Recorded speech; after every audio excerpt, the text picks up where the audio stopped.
Homicides in the city of Fresno are now half of what they were this time last year. In 2022, there were 52 homicides at this time. Right now, there are 26. Our Esteban Reynoso joining us live from police headquarters. And Esteban, the police chief, sitting down with you one-on-one to share what's been behind the big turnaround.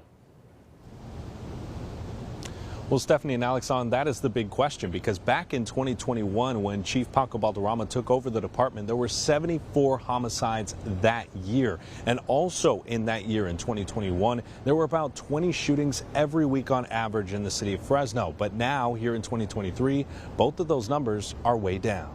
As of November 7th, there have been 26 homicides throughout the city of Fresno for the 2023 year. That's half of where the city was last year with homicides at 52. And what we've seen in the last 3 years is that our violent stats going down significantly year after year after year. The chief giving the credit to the men and women who make up his department. Definitely, I can say that I'm extremely proud of the men and women who are out there doing the work. Officials like the FBI and other police departments are seeing Fresno as a model. They also want to know what's going on.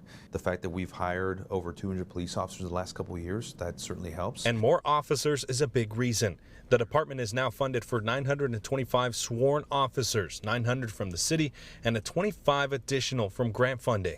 Statistics now show Fresno is one of the safest places to live in the U.S. Comparatively speaking, for a city our size, we're one of the safest in the U.S. One good example, according to officials in Albuquerque, where the population is roughly the same as Fresno, they had 113 homicides in 2022. Cities like Detroit and New Orleans, with about the same amount of people, have triple-digit homicide numbers. And the chief credits the department's investigating units for keeping Fresno's numbers down. We have been so effective in solving some of these homicides and shootings that there's been no time for these retaliation shootings to take place. Solve the crime and we put somebody in jail, well, there's less reason to go and hurt somebody else. On top of homicides, shootings are down around 20% compared to last year, and so are gang shootings.